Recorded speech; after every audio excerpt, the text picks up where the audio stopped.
नमस्कार, मैं राकेश परमार और आप देख रहे हैं महत्वपूर्ण मुद्दा। मित्रों, महत्वपूर्ण मुद्दे में आज महत्वपूर्ण विषय है कि मतदाता शुद्धिकरण का कार्यक्रम जो चुनाव आयोग ने बिहार से प्रारंभ किया है, उसकी इतनी बिलबिलाहट छटपटाहट विपक्ष में क्यों है? क्या कुछ लोगों के वोट के कट जाना है या कोई मामला और है? यह मामला बड़ा है। वोटरों के कटने का कोई खतरा नहीं, क्योंकि वोटरों के कटने पर राजनीतिक दल के लोग उन वोटरों को लेकर के मीडिया के सामने आते, उन वोटरों को कोर्ट में लेके जाते, चुनाव आयोग के कार्यालय में लेके जाते कि देखो ये भारत का नागरिक है और तुम्हारे लोगों ने इसका मतदान सूची से नाम हटा दिया है। आम जनता को भी दिखाते बताते, उन लोगों को लेके आते जिनकी लड़ाई लड़ने के दम बढ़ रहे हैं। लेकिन सवाल है कि जिनके नाम की लड़ाई वो लड़ रहे हैं, वो स्वयं ही इनका समर्थन नहीं कर रहे। करीब 99% से ज्यादा लोगों ने अपना डिटेल्स चुनाव आयोग के कर्मचारियों को दे दिया है या ऑनलाइन अपलोड कर दिया है। अब एक रफली फिगर आई है कि शायद कुछ 61 लाख लोगों का मतदाता सूची से नाम हट जाएगा। यह संख्या वेरी कर सकती है, बढ़ घट सकती है। उसमें कोई 27-28 लाख लोग ऐसे हैं जो अब इस दुनिया में नहीं रहे। सबसे ज्यादा उन लोगों की संख्या है जो बिहार छोड़ गए हैं, और यह सच्चाई भी अब बिहार में है क्योंकि पिछले 30-35 साल से, मतलब 90 के बाद तो बिहार की सरकार का काम लेबर सप्लाई एजेंट का ही है। वो उचित माहौल दे रहे हैं और दुनिया को मजदूर सप्लाई दे रहे हैं। आज जो बिहारी दुनिया भर में अपमानित हो रहे हैं, उसका कारण यही लोग हैं जो अभी सरकार में है या इसके पहले सरकार में थे। ये दोनों लोगों की वजह से हो रहा है। और वो लोग जहां भी गए होंगे वहां सम्मान पाए होंगे, घर मकान बना लिए। अब कौन बिहार में आना चाहेगा? तो उन्होंने अपना नाम कटवा दिया, छोड़।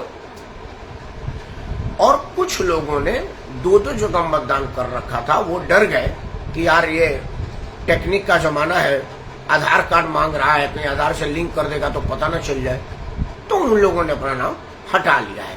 सिर्फ 1 लाख लोग ऐसे हैं जो अनट्रेसेबल है।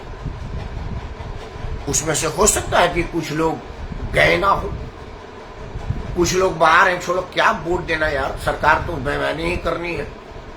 या वैसे लोग होंगे जो बोगस वोट होंगे, फर्जी मतदाता होंगे और वो है ही नहीं असल में। तो अगर बोगस वोट है तो उनको हटना ही चाहिए। जो उदासीन है उनको सरकारों को सोचना चाहिए कि भाई उदासीन कैसे हो गए लोग।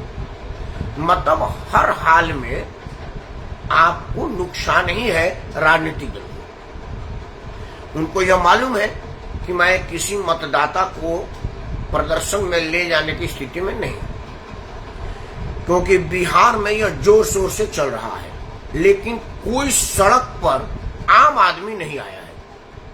इसीलिए इसका विरोध विधानसभा के अंदर और बाहर हो रहा है, क्योंकि आम लोगों का समर्थन नहीं है। आम लोगों ने मतदाता सूची में नाम डलवाने, अपना नाम जुड़वाने, अपने परिवार का नाम बनाए रखने में अपना एफर्ट लगा रहे हैं।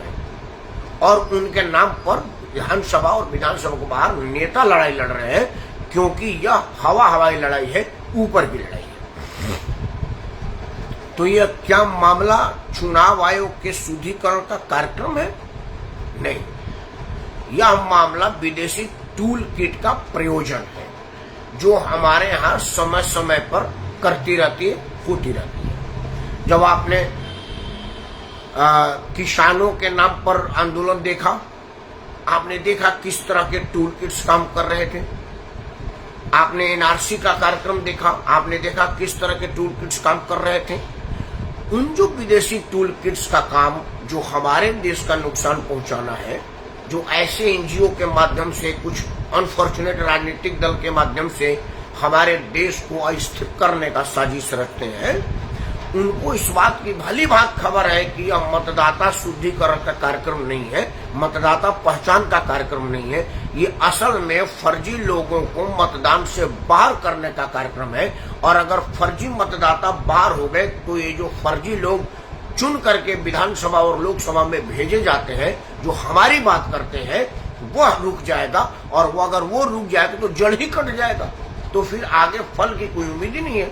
इसीलिए टूल किट्स वाले अपने लोगों को सक्रिय कर दिए हैं, और अपने जो सक्रिय लोग हैं वो सरकार पर दबाव बना रहे हैं, एनजीओ पर दबाव बना रहे हैं, एनजीओ के माध्यम से उन पर दबाव बना रहे हैं, या जो उनके भरोसे चुनाव जीतते आए हैं उनको लग रहा है कि अब तो हमारा जीतना खतरा में पड़ गया, क्योंकि बाहर वाले लोगों को हटा दिया जाएगा तो हमारा मतदाता ही हट जाएगा। वो एक तरह से सही कह रहे हैं कि भाई चिन्हित करके मतदाताओं का नाम हटा रहा है, बिल्कुल हटाया जा रहा है। आपके मतदाता वो है जो बाहर के यहाँ पर अवैध घुसपैठ करके आए या बोगस मतदान कर रहे हैं, वो हटाए जा रहे हैं। वो निश्चित तौर पर आपके मतदाता है, और भाजपा का मतदाता, एनडीए का मतदाता वो है जो भारत का नागरिक है, और वो सभी जाति धर्मों का है। तो आपका बिलबिलाना सही है, लेकिन ये पब्लिक है, सब जानती है, और चुनाव आयोग तो ये बात भली बात पहचानती है, क्योंकि उसके लोग जमीन पर काम कर रहे हैं और देख रहे हैं कि किस किस तरह के लोग मतदान के लिए आ रहे हैं।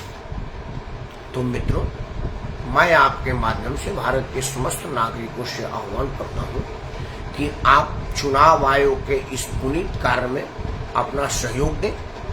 जब अगली बार आपके यहाँ इस तरह का शुद्धिकरण का कार्यक्रम हो, पुनर्निरीक्षण का कार्यक्रम हो, तो अपने आसपास के लोगों को चुनाव आयोग के कर्मचारियों के सामने ले जाए और कहे कि ये आदमी तो 3 महीना पहले आया है, इसके पास राशन कार्ड, इलेक्शन कार्ड कहां से हुआ। एक बात देखा गया है कि जो भारत का असली नागरिक है उसके पास ये सब चीजें बाद में आती है। मैं अपना उदाहरण देता हूं। आधार कार्ड मैं सबसे अंत में बनवाया, वो भी क्या बनवाया, हमको एक सरकारी उसमें खाते में जरूरत पड़ेगी बैंक रिक्वायरमेंट में, तो मैं बोला मेरा आधार ही नहीं है, तो बोला कोई बात नहीं, बैंक में कैंप लगा हुआ है, आप यहाँ आधार बनवा लीजिए। तो मेरे को जरूरत नहीं थी, क्योंकि मैं भारत का नागरिक हूं।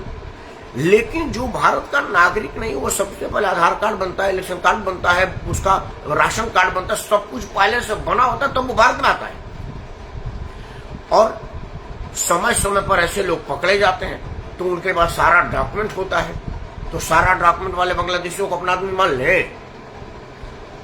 इसलिए आप इन चीज को समझिए कि आखिर क्यों इतनी ज्यादा बिलबिलाहट है। इसलिए कि टूल किट्स का इशारा है कि यह बिहार तो सिर्फ झांकी है, अभी पूरा हिंदुस्तान बाकी है। और सबसे ज्यादा तकलीफ पश्चिम बंगाल और आसाम में होने वाली है, क्योंकि यहाँ पर भारतीयों से ज्यादा बाहरी मतदाता है, और उसी को शेल्टर करने के लिए यहाँ पर लड़ाई लड़ी जा रही है, ताकि चुनाव आयोग यहाँ हतोत्साहित हो जाए और पश्चिम बंगाल में उस तरह से ना कर पाए। लेकिन चुनाव आयोग का असली परीक्षा पश्चिम बंगाल में होगी, क्योंकि वहां की स्थानीय सरकार, जिसकी नेता खुद ही ऐसे गैर कानूनी काम करने वालों की संरक्षण करती है, जब ईडी का छापा उसके मंत्री पर पड़ता है तो स्वयं जाके उसको बाधित करती है। इस स्थिति में चुनाव आयोग अपना काम कैसे करेगा जब उसको स्थानीय प्रशासन का मदद नहीं मिलेगा। उसके बिहार का तो महागठबंधन का एक नेता जिसको कोई नहीं जानता, पता न भाजपा ने क्यों ऐसे लोगों को मंत्री बना दिया। भाजपा भी ऐसे ऐसे लोगों को नेता बनाती है जिसको कोई नहीं जानता पहचानता। यूपी बिहार इसका उदाहरण है।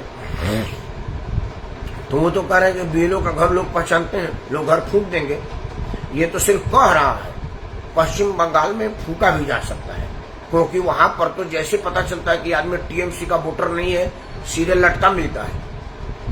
तो मैं केंद्र सरकार से आह्वान करता हूं कि जब यह मामला पश्चिम बंगाल में जाए तो वहां के स्थानीय बीएलओ की सहारा ना लिया जाए, केंद्रीय बल के लोग बीएलओ की भूमिका आवे और उनके साथ सशस्त्र सेना के जवान और सैनिक बल के जवान हो, तभी जाकर के पश्चिम बंगाल से बाहर के अवैध घुसपैठियों को चिन्हित किया जा सकता है और उनको मतदाता सूची से हटाया जा सकता है।